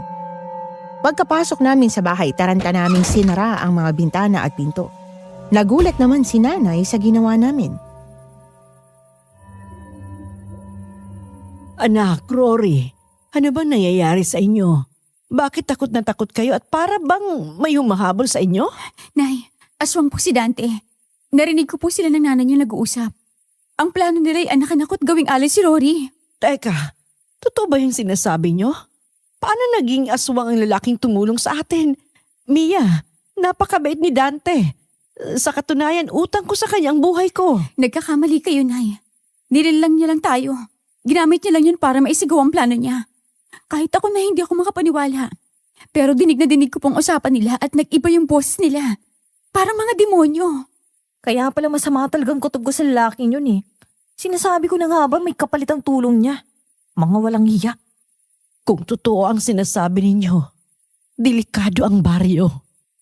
Kailangan nating humingi ng tulong kay Apo Delphine. Apo Delphine? Sino po siya, Nay? Isang albularyo. Isa din siyang manunugis ng aswang noong kapanahunan ni nanay. Kaya siya lang ang makakatulong sa atin. Nasa panganib ang buong baryo. Naulit na naman ang nangyari noon. Delikado ang buhay natin lalo ka na, Mia. Ang hayop talaga, demonyo. Nagpunta lang pala dito para magasik ng lagim? At ikaw pa talaga napiling lokohin ng aswang na yon? Bads, kalma lang. Hindi makakadulong sa atin yan ngayon. Kung ordinaryong tao lang sila, kanina ko pa sinugod ang mag-inang yun eh. Pero mga halimaw mga yon, kailangan natin ng matinding panlaban sa kanila. Kaya nga kailangan yung puntahan si Apo Delphine. Kailangan niyang malaman na nagbalik na ang mga aswang sa baryo natin.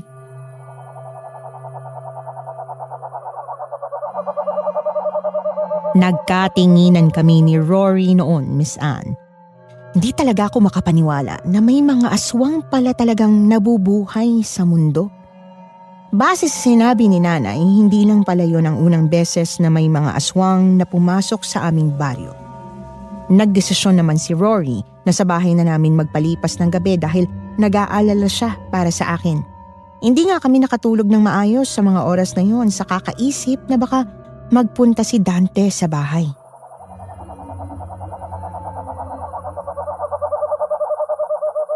Dapat makaalis tayo ng maaga bukas para hindi tayo maabutan dito ni Dante. Baka hindi pa ako makapagpigil sa lalaking yun. Pero paano si nanay? Sa likuran tayo dadaan para maisara kong pinto sa harap. Sigurado ako nagmamasid dyan dito. Kailangan hindi niya tayo makita at masundan. Sige, Bads. Pero nay, ayos lang po ba kayo dito? Huwag mo akong alalahanin, anak. Ang isipin ninyo, makahingi kayo ng tulong kay Apo Delfin bago pa mangyari ulit ang nangyari sa baryo noon. Ano po nangyari noon sa baryo, nay? May alam ba kayo sa mga aswang? Dalaga pa ako noong may mga aswang na umatake sa baryo. Isa si Lolo Timoso na patay ng aswang. At kung hindi dahil kay Apo Delfin, nasakop na ng mga aswang ang baryo. Siya ang tinaguri ang manunugis ng aswang. At ngayon ang balita ko, naninirahan siya ng payapa sa may paanan ng bundok. Pero kung matagal na po yung nangyari, ibig sabihin sobrang tanda na po ni Apo Delfin para lumaban pa sa mga aswang. Anak, wala sa katanda ng kapangyarihan ng isang albularyo. Walang mawawala kung susubukan natin kaysa dumating ang oras na maging huli na ang lahat. Ayokong may mangyaring masama sa iyo. Ayokong pati ikaw makuha ng aswang na yon. Mga tuso, mga aswang at tulad ngayon. Muntik pa nila kayong maipasok sa bitag nila. Sige po, nay. Pupuntahan po namin si Apo Delfin. Kailangan nating manigurado, Bads. Magdala tayo ng panlaban. May asin at bawang ba kayo? Oo, Bads, meron. Sige, magdala tayo. Magdala ka na din ng kahit anong armas kung sakali lang na mapalaban tayo. Kailangan nating protektahan ng sarili natin. May 2 balisong sa kusina. Tig-isa tayo. Sige, sa pagsikat ng araw, aalis na tayo. Mag-iingat kayo, mga anak. Pero nay, paano kung hanapin niya kami? Paano kung pasukan niya kayo rito? Ako na ang bahala, anak. Kaya ko na ang sarili ko. Hanggat sarado ang pwedeng pasukan sa bahay na ito, hindi siya makakapasok. Kayo ang dapat mag-ingat, anak.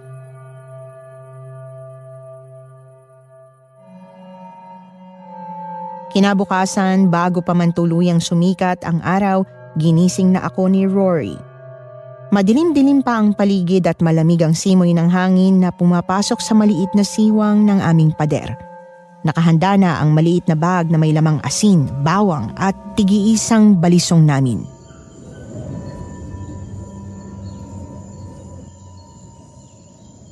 Tara na, Bads. Ngayon ang pagkakataon natin. Oo, Bads. Nay, tutuloy na po kami. Mag-iingat kayo, anak. Tahimik sa labas, kaya pagkakataon na natin to.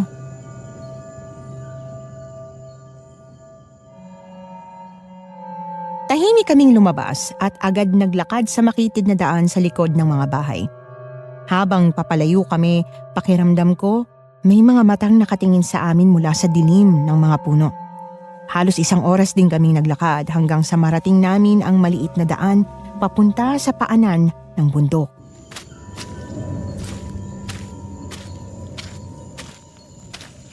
Bads, sigurado ka pang dito ang daan papunta sa bahay ni Apo Delfin? Sabi ng nanay mo sa paanan doon ng bundok eh. Ito lang naman ang daan papunta doon. Sige, ang lamig naman ng hangin dito. Kinakabahan ako, Bads. Baka nasundan nila tayo at napansin kagabi eh. Kung nasundan man nila tayo, wala tayong pagpipilian kundi lumaban.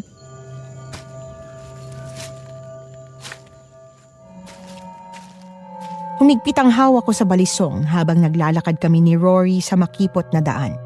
Ang mga dahon sa paligid ay bahagyang gumagalaw kahit halos wala namang hangin. Lalo akong kinabahan. Pareho kaming huminto. Pinakinggan namin ang paligid at nagulantang naman ako nang may lumipad na uwak sa harap namin.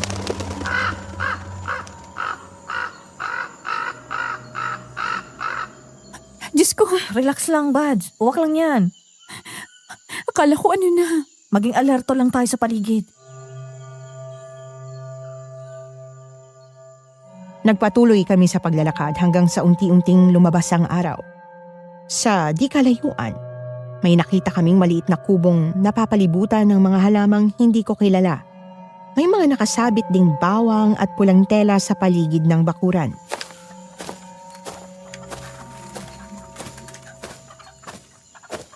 Buds, may kubo doon. Yun na yatang bahay ni Apo Delphine. Oo nga, tara, lapitan natin. Buds, sa tingin mo tutulungan niya tayo? Eh, hindi naman niya tayo kilala. Huwag kang mag-alala. Kilala naman siya ni Tita Marta, di ba? Minsan niya nang niligtas ang buong baryo sa mga aswang, kaya sigurado tayong mapagkakatiwalaan siya. Sige, ikaw na kumatok. Kinakabahan ako eh. Tao po! Tao po! Buds, wala yatang tao. Ay, sino kayo? At ano ang kailangan ninyo? Pagkabukas ng pinto, tumambad sa amin ang isang matandang lalaking may mahabang puting balbas at matalim na mga mata. Hawak niya ang isang tungkod na may kalumaan na. Sinuri naman niya kami ng tingin mula ulo hanggang paa. Magandang umaga po, Apo. Pasensya na po kung nakaistorbo po kami sa inyo. Ako po si Rory at ang kaibigan ko naman po si Mia. Nandito po kami para humingi ng tulong sa inyo. Ay, hali kayo. Pumasok muna kayo sa loob. Maupo kayo. Salamat po. Ano bang may tutulong ko sa inyo? Apo, natatandaan niyo pa po bang nangyari noon sa Baryo Diliman? Natatandaan niyo po ba kung paano inatake ng mga aswang ang mga tao doon? Matagal ng panahong nangyari yun, Iha. Pero hindi ko yun makakalimutan. Ano na bang koneksyon noon sa pagpunta nyo rito? Nagbalik po sila, Apo. Nanganganib ang buong baryo. May mag-inang aswang po na bagong lipat sa baryo namin. Narinig po namin lahat ng plano nila. Muntik na po nila kaming maipasok sa bitag nila. Buti po nalaman kaagad namin ng totoo ng mga aswang sila.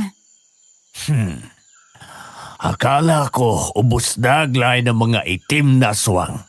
Pero may nabubuhay pa pala. Apo Delphine, tulungan niyo po kami.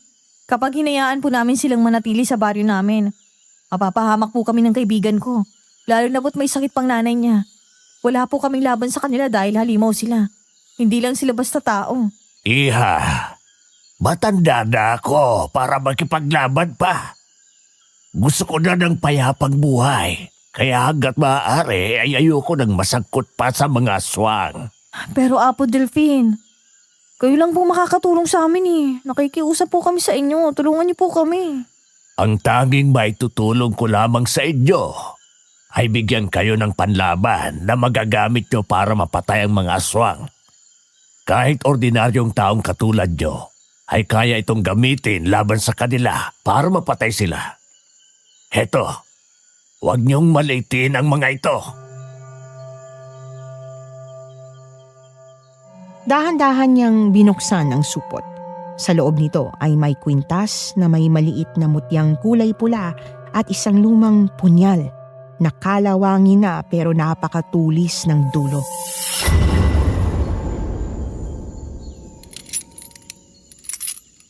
Apo, ano po ito? Mutya ng pulang saging. Bibigyan kayo nito ng lakas at proteksyon laban sa mga nilalang ng dilim. Mapapaso ang sino mang aswang na hawak nito. At ito naman ang lumang punyal na ginamit ko noon para pumatay ng aswang. Kinakalawang na. Pero matulis pa rin. May orasyon yan. Kapag sinaksak mo ang aswang sa dibdib, gamit nito. Hindi na sila makakabangon pa. Talaga po bang gagana ito kahit kami lang? Kung matibay ang loob ninyo, oo. Tatanggapin po namin, Apo. Kaya ba talaga natin silang labanan, Buds? Huwag kayong matakot, Iha. Ang takot nyo ang nagpapalakas sa mga aswang. Kaya nyo yan. Salamat po dito, Apo. Hindi naman ako natatakot lumaban sa kanila. Natatakot lang po ako may mga inosenteng mapapahamak.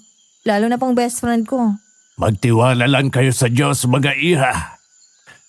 Hali kayo dito. Babasbasan ko muna kayo bago kayo umalis.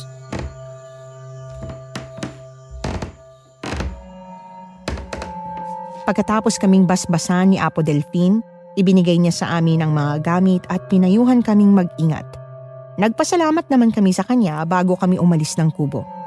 Maliwanag ang sikat ng araw noon habang naglalakad kami pauwi. Suot ko na ang kwintas na mutya habang si Mia naman ay hawak ang lumang punyal na ibinigay ni Apo Delphine.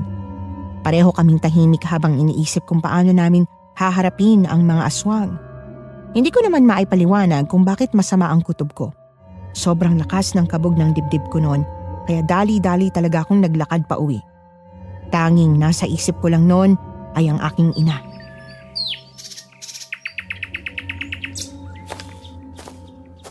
Bads, sana makarating agad tayo sa bahay. Nag-aalala ko kay nanay. Huwag kang mag-alala, Buds. Nakasarado naman ang bahay eh. Siguro naman hindi alam nila Dante na may alam na tayo. Kaya may pagkakataon pa tayong maisan sila. Sana nga. Masama kasing kutob ko eh. Hindi ko maintindihan. Naiintindihan kita, Buds. Kahit naman ako nag-aalala kay Tita Marta dahil siya lang mag-isa doon. Diyos ko, huwag niyo po sanang pabayaan ng nanay ko.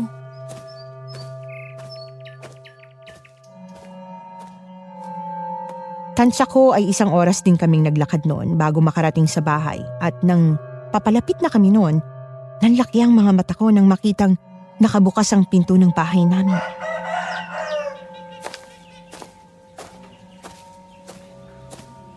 Bads, bakit bukas ang pinto? Hindi mo ba isinara bago tayo umalis? Sinara ko yan. Sigurado ako. Si Tita! Nay! Nay!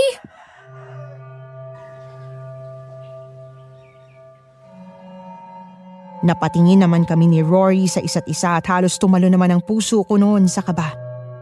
Kumaripas ako ng takbo noon papasok sa loob ng bahay. Sumikip ang dibdib ko noon at labis na nagulat nang makita kong wala na si nanay sa higaan niya. Nanginig ang buong katawan ko at nilibot ang buong bahay.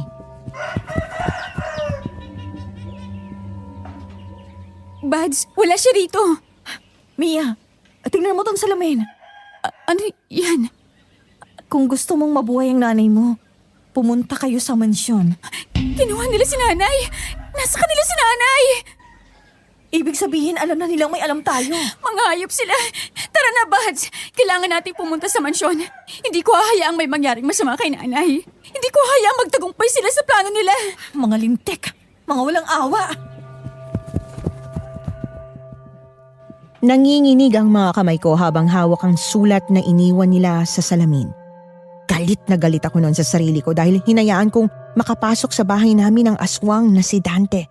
At ngayon, si nanay, hawak pa nila. Tahimik kaming nagkatinginan noon ni Rory. Pareho naming alam na wala na kaming ibang pagpipilian kundi pumunta sa mansyon para iligtas si nanay. Huminga ako ng malalim bago itinulak ni Rory ang malaking gate. Saka kami dali-daling naglakad papasok at bahagya namang nakabukas ang pinto ng mansyon. Doon, bumungad sa amin ang demonyong itsura ni Dante na nagpakulo ng dugo ko. Sa wakas, dumating rin kayo. Nasaan ang nanay ko? Ilabas mo si nanay, Dante. Ilabas mo siya! Ang ayoko sa lahat yung sinisigawan ako. Huwag ka mag-alala, Mia. Buhay pang nanay mo. Sa ngayon. Nasaan siya? Nasaan ang nanay ko? Ang tapang mo naman, Mia. Nakakulong lang naman siya sa isang kwarto dito sa mansyon. Kaya huwag kayong magkakamaling gumawa ng masama. Hayop ka talaga.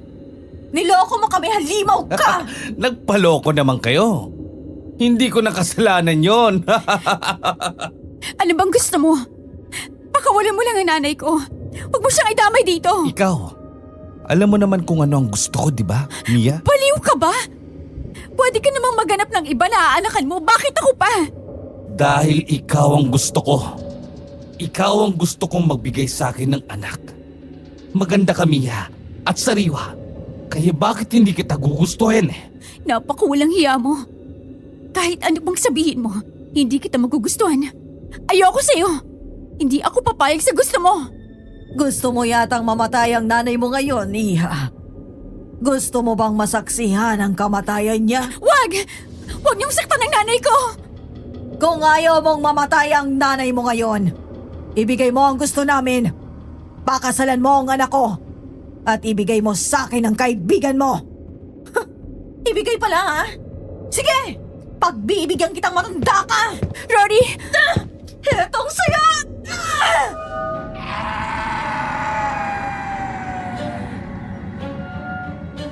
Labis akong nagulat nang biglang sumugod si Rory. Para siyang kidlat na gumalaw. Isang mabilis na sipa ang tumama sa dibdib ng matandang aswang. Mabilis naman itong nakailag pero sunod-sunod ang galaw ni Rory. Suntok, siko, sipa na halatang sanay na sanay siya sa laban. Ah! Mga hangal kayo! Kayong hangal! Mga hayop! Lintik! Ang sakit! Magbabayad kayo! Heto pa!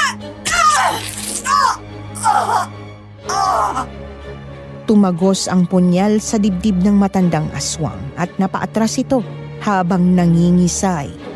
Nakita ko naman si Dante na galit na galit. Unti-unting humaba ang mga ngipin niya. Naging itim ang mga mata at lumitaw ang mahahabang kuko niya. Hindi na siya anyong tao. Isa na siyang tunay na aswang.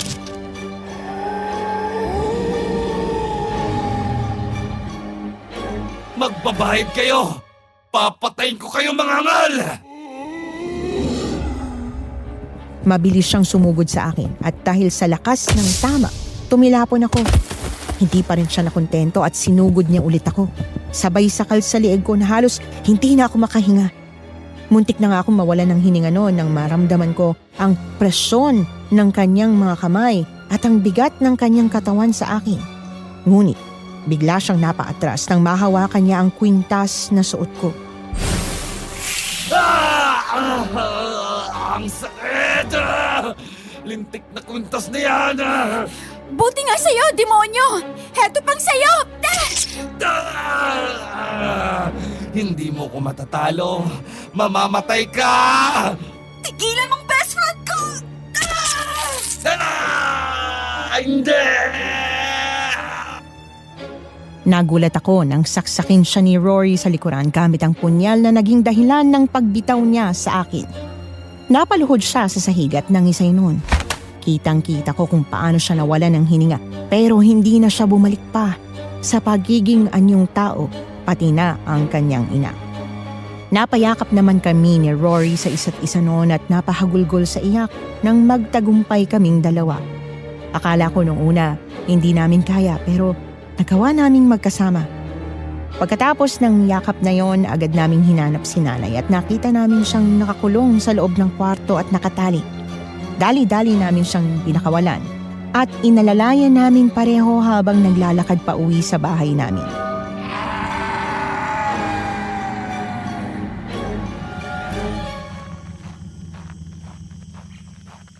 Maraming salamat sa pagligtas niyo sa akin, anak.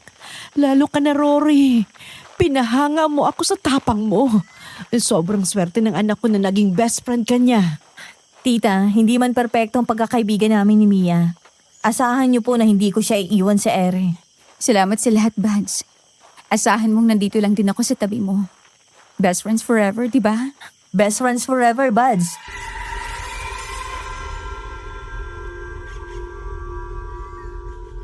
Pagkatapos ng pangyayaring yon, naging usapan yon sa aming baryo at kinuhaan pa nga kami ng mga salaysay ng tanod sa barangay. At ikinuwento naman namin ang nangyari.